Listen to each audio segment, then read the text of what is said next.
Hi, hello, welcome to NBA Weekly. We are back with another NBA Weekly episode.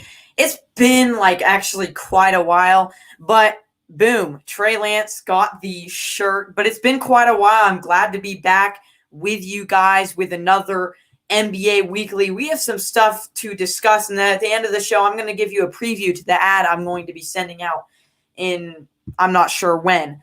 But let's get straight to it. I'm not going to dilly-daddle, so let's get straight to it. Does Giannis Antetokounmpo need to be 100% healthy to win the championship?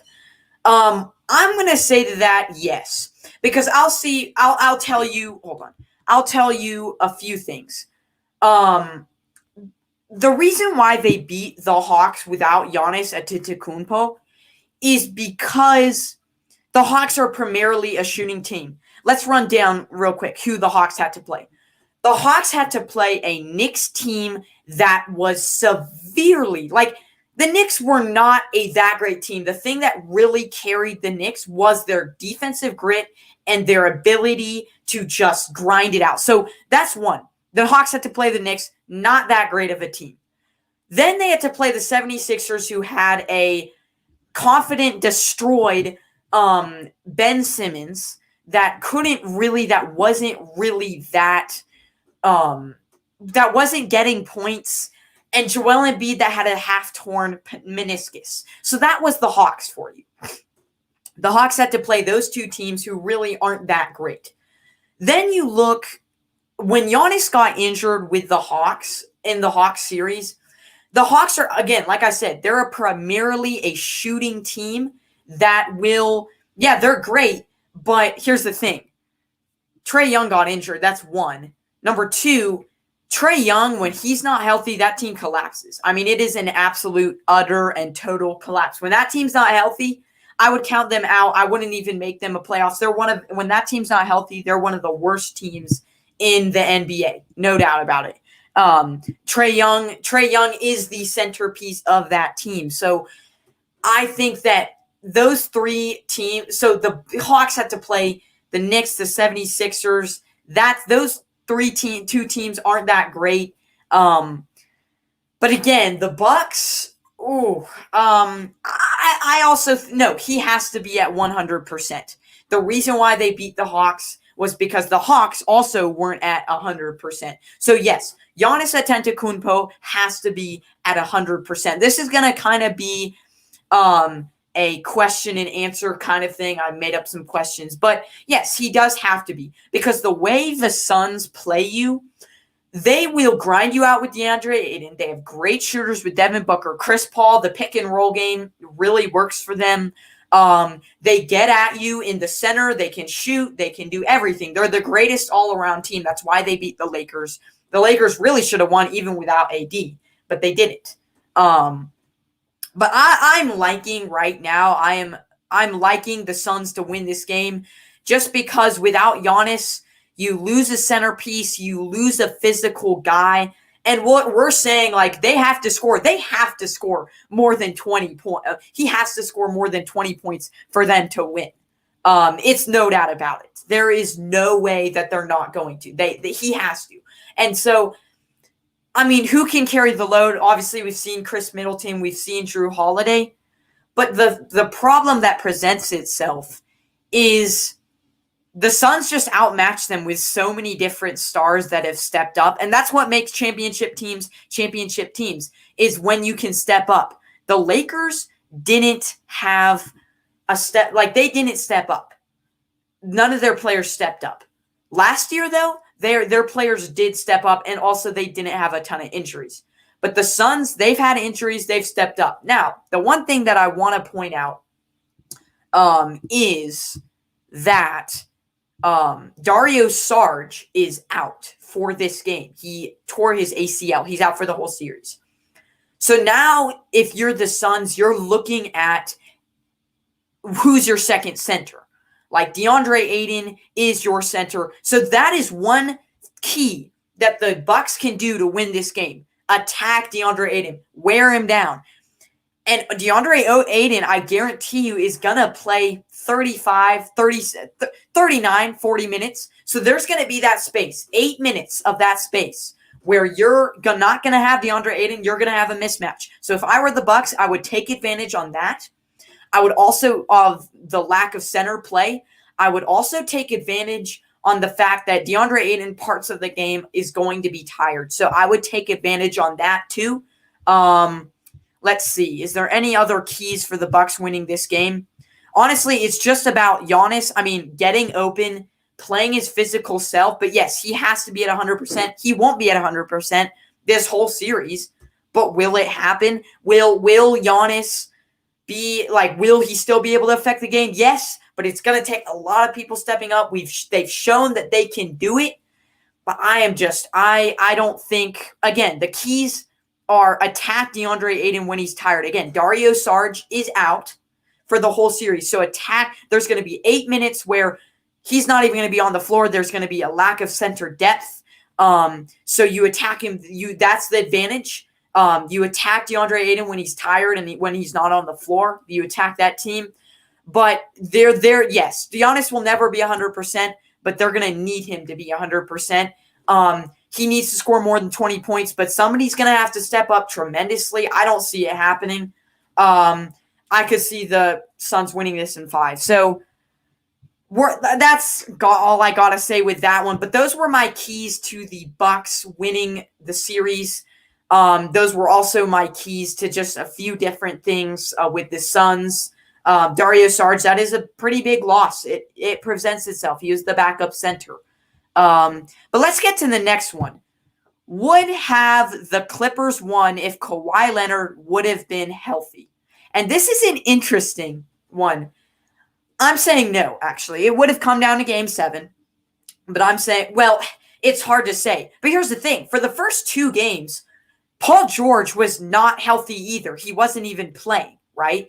Now, Kawhi Leonard's a lot better, but I think that's one that is really hard to say, and maybe it's just by my biasness, but the Suns against the Lakers, for example, they've always had rising to occasion. They've always rose to the occasion when it's presented itself.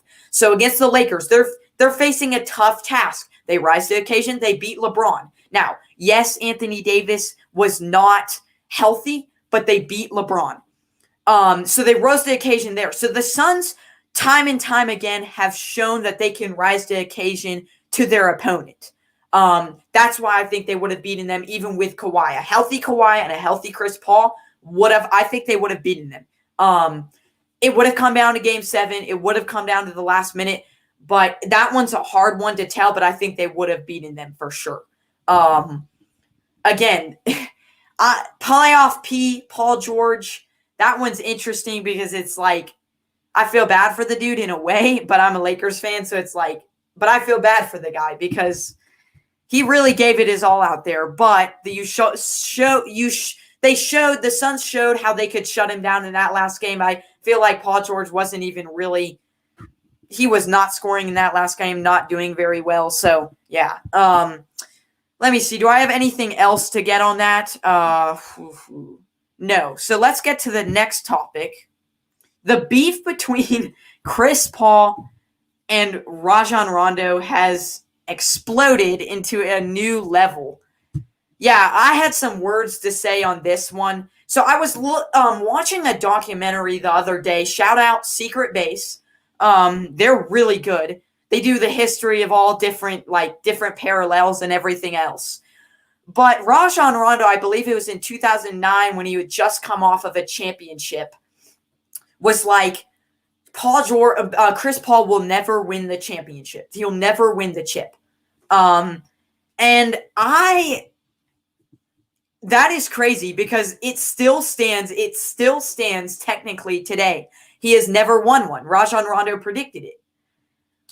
But now that Chris Paul wins one, does he have the leg up? Now, Rajon Rondo has won one before, and you could say that Chris Paul had played all these depleted teams in the playoffs, which is true.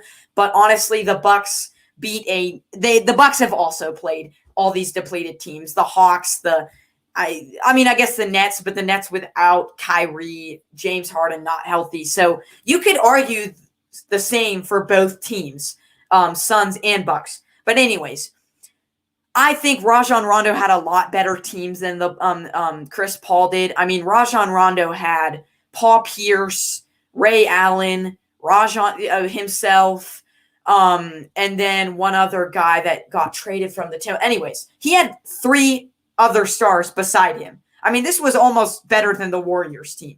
This team was very good. I think that, that Celtics team was insane. So Rajon Rondo, I love you. You've won, I think, 3 rings. But Chris Paul might actually bring home his first ring. And the thing that this escalates is he's finally going to be able to tell Rajon Rondo, hey, I actually finally did win a ring. I did get it there. I did show that I can win. But it's interesting because you would have thought, looking back like 5 years ago, you would have thought that he would have had a better chance to win it with the Rockets. But that's what I'm saying. That's why it is so, you can't misjudge, like you can't say, because who would have thought that at the beginning of the season the Suns get to the championship? Nobody would have, because they really didn't have a good enough team. So that's why you really can't count your eggs before they hatch, because the Suns, to me, don't have a championship team, but they got there because of the right circumstances. So I believe that, yes, Chris Paul, like the Rockets had a better team than Chris Paul. I mean, than the Suns team right now. But what really states itself is that the Rockets have the Warriors to face every year. The Suns don't have that. And that's why it's wide open now. Because the Rockets have the Warriors, the Suns don't have anything, right? So that's my take on it. But yes, this escalates into a new level. Chris Paul finally gets to show that he is the one, that he is better than Rajon Rondo. I think this is the seal in his career. Like, before it would have been like, yeah, maybe he makes the Hall of Fame, but like, he has never won a championship like Charles Barkley. But now it's like, this guy has won a championship. So this seals the deal on his thing. Again, back to the Giannis thing, need to be 100% healthy. I believe that, like, I don't know. I think it's going to be interesting between this, just what happens. But yeah, no, he has to be the Suns. Otherwise, the Hawks, this is what I'll say before I get out of here. The Hawks could not shut down the Bucks shooting attack. And that was the main thing that lost the Hawks that series. But the Suns can shut down the Bucks shooting attack. And that's the biggest thing. They can counter this. They can counter the Bucks. The Suns can counter the Bucks with everything. Like, they match up perfectly with the Bucks. They have the perfect center, the perfect point guard, everything. But the Hawks couldn't, because the Hawks they were a good shooting team, but they weren't a great defensive team. So the Hawks, I don't think, like, that's why the Bucks and the Nets and the Nets really don't have that great defense. They couldn't find a way. They couldn't find even with Giannis, honestly, I think the Suns are still winning this game, the series, because the Suns know how to shut down Giannis. They have the right players to do it. In the previous series, the Hawks and the Nets have not had the right players to do it. So, yes, that's what I've got to say on that. So, I'm going to see you guys later. But before I do, I want to give you a preview of the ad that I am working on. So, here it is. Ben Camperman, someone that you know. The like Camper Ben. Report. Yeah. So, I wanted to show yesterday. He was terrific. About 45 minutes. Subscribe to Benjamin Camperman. Ben's great.